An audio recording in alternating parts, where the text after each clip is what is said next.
Hi, and welcome to day 5 of the Spiritual Connection Challenge. I'm Rachel Scoltock. I'm an energy therapy expert and I'm an angel medium. And I've been working in this professionally for 16 years or more. And it's always been a part of my life because I naturally can, excuse me, itchy nose, I can naturally sense energy. So I can see energy blocks in people. I can see what their aura is doing. And I get messages about how they can clear it and what it's related to. And I've always been able to do that, but I didn't always know that that was what I was doing. Of course, I'm an energy empath. So that means that I can sense and feel energy, but I can also resonate with it, which means that in my younger years, before I learned how to protect my energy, I used to get swamped by other people's energy all the time and used to think it was mine. I used to wonder why I was feeling so bad. And that's part of being an unhealed or unawakened empath, is that you don't understand what's going on. But when you wake up to how your sensitivity is affecting you and what it actually means and its purpose, then your life starts to change. And if you actually follow through on looking after your energy and trusting the messages that you get and learning to harness it so that you can create a better life for yourself, manifesting, you can get clearer, louder intuition, and you create a strong connection to your divine, to the divine source. So that means that you're no longer floating around like a cork on the ocean, just going here and there and being swept around by the energies of the world. You start to walk the path that is clearly defined for you. And you do it in a guided, centered, clear way. And of course, there's times when I get swamped by energy still, but I know how to clear it quickly. There are times when you'll feel someone intruding on your energy, and I know how to get that out. But what's most important is that a part of this spiritual connection challenge is not only learning a little bit about how to raise your vibes, how to keep your vibes high, how to stay connected to your angels and the divine, but it's also about mastering yourself and coming at life from a higher perspective so that you start to see that life is guiding you, that there is much more than just your physical day-to-day to-do list. And it's much more than the material world. We're not using spirituality to serve our egos. We're learning to overcome our egos, our tendency to get caught up in the material aspect and the fear and drama of the world, and to come back to center and see the bigger picture and to become better people, honestly.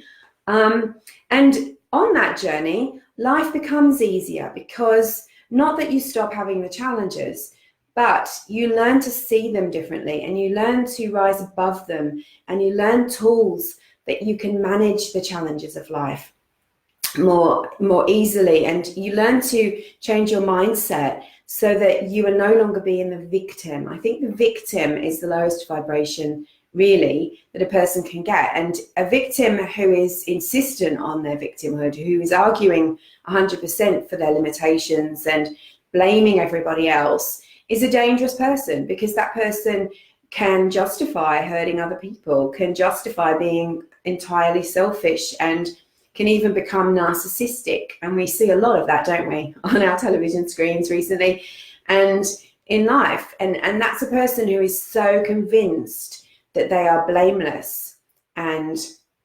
have the right to spread their negativity and their selfishness out into the world, that they're disconnected and desensitized to the impact. And they actually probably, when you get to the real narcissistic personalities, is they don't care. So we've got to check that within ourselves, because living in responsibility and claiming yourself spiritual is so much more than having a few tools and a few crystals and talking about angels. It's so much more than that. It's about being a responsible human being, and it's about checking yourself and the human tendency to get into the ego and into the negative self and into blame and into judgment and gossip. And I hesitate to say selfishness, because selfishness and self-care are two very separate things. And I think many empaths lose track of themselves. They disconnect from themselves because they're so afraid of being selfish.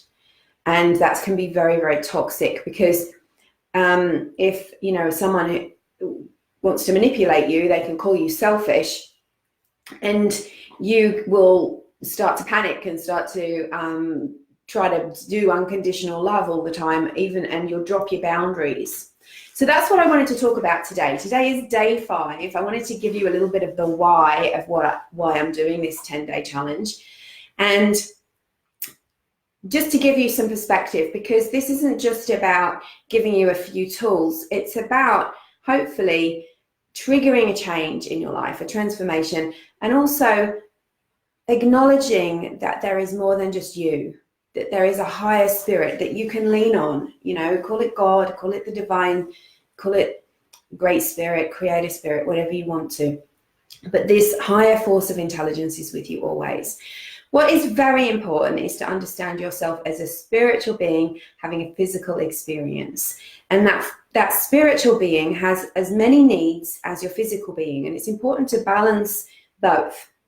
And so just as though you will go and have a shower and you clean your teeth and you'll eat right and you sleep and you do all these things for your physical body, those things also kind of run over into your energetic spiritual body as well. So they are helping each other. But you also have to be aware of your energy field that surrounds you, and the chakras, which are essentially the organs of the energetic body. Just like the heart pumps blood and oxygen around your body, so do the chakras pump life force, pranic energy around your etheric body. And you can't separate from those two things. Like your physical heart will be affected by things that are going on in your emotional and energetic body. So if you're feeling heartbroken, then your physical heart can suffer as well. And so it's important that we are conscious of what is going on within us, so that we're looking after our whole being, and then we can start to raise our vibration. You can't raise your vibration by meditating on your chakras every day and eating junk food. You know what I mean? Like it all plays into the same thing. So what I wanted to talk to you specifically about today is claiming your energetic boundaries. And I know that this is something that empaths, sensitives, light workers, anyone who's on a spiritual path will notice themselves becoming more energetically sensitive. You pick up on the vibes of other people. But there is another thing that happens where you can feel that other people too easily walk all over you. Perhaps they pick arguments with you. Perhaps they are giving you their opinion or overriding your opinion. Maybe they're ignoring you and your needs and your opinion. We were talking the other day, I was with some women, and they were saying about how they go into a shop or a restaurant and people ignore them. And I didn't contribute, but I sort of thought, that's your energy. What's going on with your energy? So are you feeling defensive? Are other people challenging you? Are they walking all over you? Are you being too nice? Are you feeling too many people are taking from you? Do you feel like a chip at the beach and all the seagulls fighting over your energy? Are people unnecessarily giving you, they're maybe messaging you or sending you negative things? When that happens, it's a sign. And it's a sign that your energy, your aura, your energetic field on a spiritual level is too open. And I know this happens. I've been teaching this in my Energy Skills for Empaths program. I've got 14 beautiful women on this 6-week program, and it's been really powerful. We're doing healing sessions, we're doing teaching. And that's one big thing that everybody agrees. And almost everyone on this program is a healer, either doing it professionally or is a healer at heart. And that healing vibe that you have, it's like having a little light bulb over the top of your head that flashes at people in need, and they come and tell you their life story, or they just tell you everything, or you just feel compassion and empathy for people, and they understand that on a deep level. And of course, that can get too much. Now, empaths who have this healing, compassionate heart tend to think, oh, this is happening to me, so it must be my life purpose. So I should do it, whether I want to or not, whether it feels good or not, I should do it. And they feel guilty. I heard a beautiful podcast yesterday, or a webinar by Christiane Northrup. I love her work so much. And she was talking about how empaths have an underdeveloped ego. Now, the ego is something that we're trying to overcome, but it's also something that we need. So the ego in the negative is what we're trying to overcome. But our ego in the positive helps us to have energetic boundaries. It helps us to put boundaries up in our business and our relationships, because it's about survival and looking after the self. Otherwise we just be, out there. And narcissists have overdeveloped egos. So they don't give a hoot about anybody else. And they don't feel sorry for anyone, or they don't feel bad. So they have an opportunity to just find someone with an underdeveloped ego, like an empath, and just take and make them feel bad about themselves. Because the more that person feels bad, feels guilty, the more energy that person's going to get out of them. So are you the sort of person that says yes when you really want to say no because of guilt? And that's why your aura may be too open. And also this misconception that because you're intuitive, because you're healing, because you're a lovely person, that you need to be wide open, like a big basket of fruit out in the world that anyone can take from. And that's not your job. It's not true. It's detrimental. It's detrimental to your health. It's detrimental to your well-being. It's detrimental to you mentally and emotionally, your relationships, your work, your finances, everything. Because what you're saying is, I do not love myself or feel worthy enough to protect my energy. So thanks, Kim. Hey, everyone. I see you all there. So what you need to do is to start to put a practice in to, and this is really a soul-related level of thinking. This is something that your soul wants you to do. This isn't just something that I'm telling you to do. It's not something that's from your ego. This is something that you need to do in order to advance in your life. If you are stuck financially or health-wise, or any part of your life feels stuck, ask yourself, am I making my energy too available? Is my aura too open? Am I letting guilt control me? Or my fear of people calling me selfish or judging me? Because until you rein it in, your power is not in your center. Your power is out there. Your power goes to anyone who decides that they want something from you. So it's time to claim your energetic boundaries. Now, this is the big one. The first thing to do is to become aware of your aura. Now, I took you through some exercises in the last 4 days where you can go back to the first and second one and do the energy protection, energy connection and grounding. And then start to, when you do your meditations, is start to become aware of the energy field that is around you. So if you stretch your arms out, where your fingertips are is pretty much where your aura can be. Now, for some people who are hiding, they pull their aura right in. For other people who are too open, it could be out there like a great big, those big wavy things you see at car dealerships and on the movies that are, oh, it can be like that all over the place, like a splattered egg, I always say. And that energy acts like a big trawler net. So it's picking up on all the negative energy. You go through the shopping center, you're picking up on all the negative energy. You are out with friends, everybody's taking a little bit of your energy, whether they know it or not. People that you don't want to notice you, or selfish people, will pick up on the fact that you're too open. They may not be energy readers, they may not be aurically or clairvoyantly talented, but people sense on a deep level what's going on with your energy. They just do. So it's time for you to pull it in. So the first thing I want you to do is imagine this bubble around you for now. And you might get a glimpse that your aura is like the big wavy thing. Just get a glimpse of what you think your aura looks like. Let your consciousness throw up what it is you need to know. And now take a big deep breath, and I want you to pull it in so it's a nice solid egg around you. Give it some strength and shape.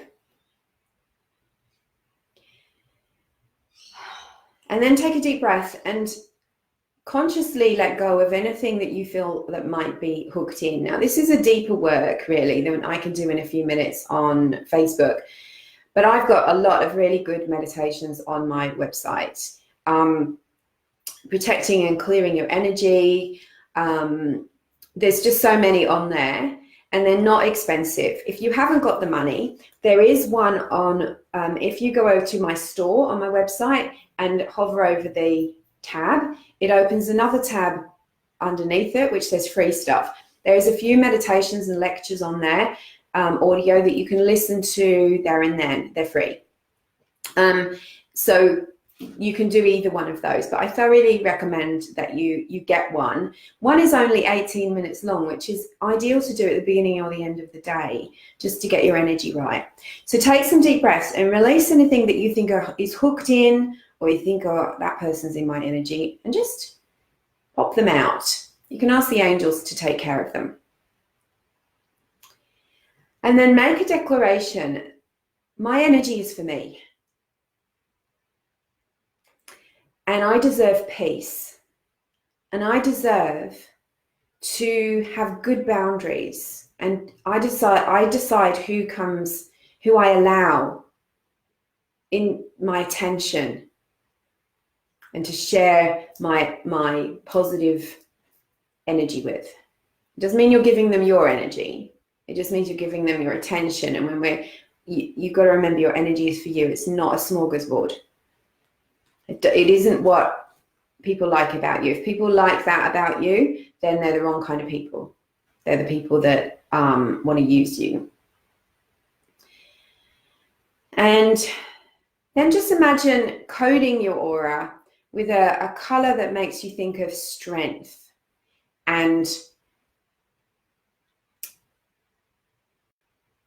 protection.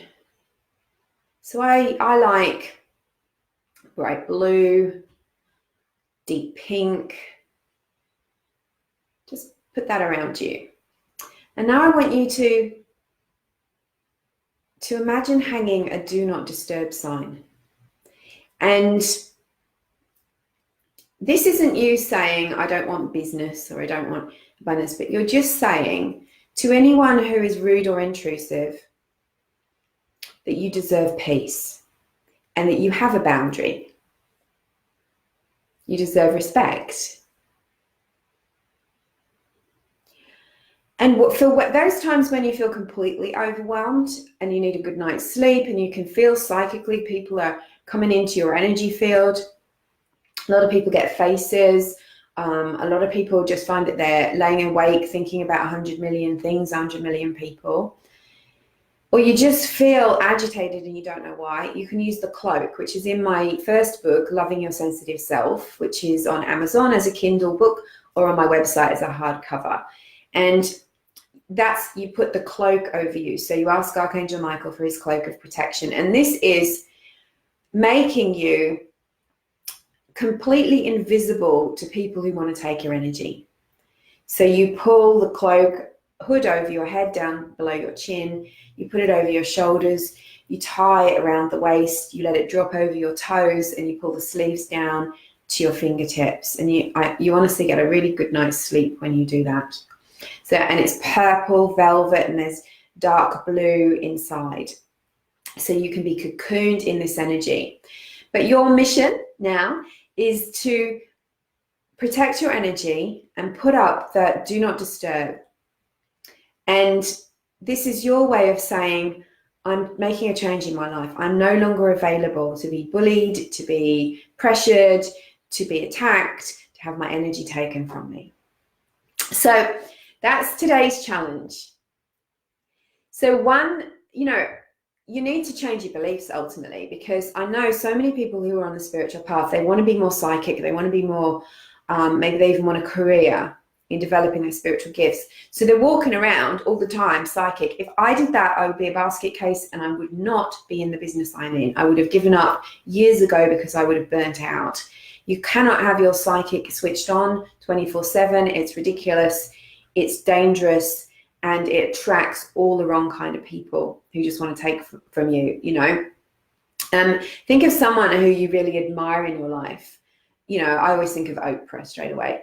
Oprah is not available 24/7 for everybody who wants a bit of advice or wants her energy or wants her money. She values herself.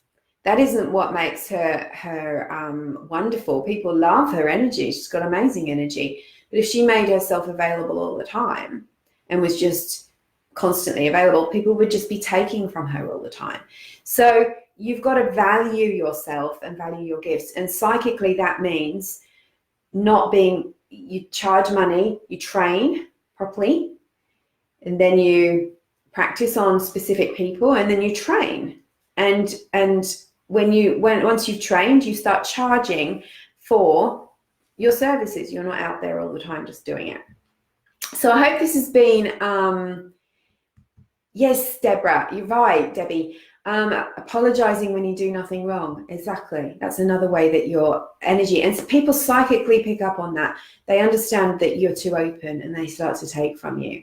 So I'm having a break tomorrow. I'm not going to do day 6 tomorrow. It's Sunday. It's my screen-free day anyway. It always has been. It's a strong boundary for me, so I'm not going to do it tomorrow.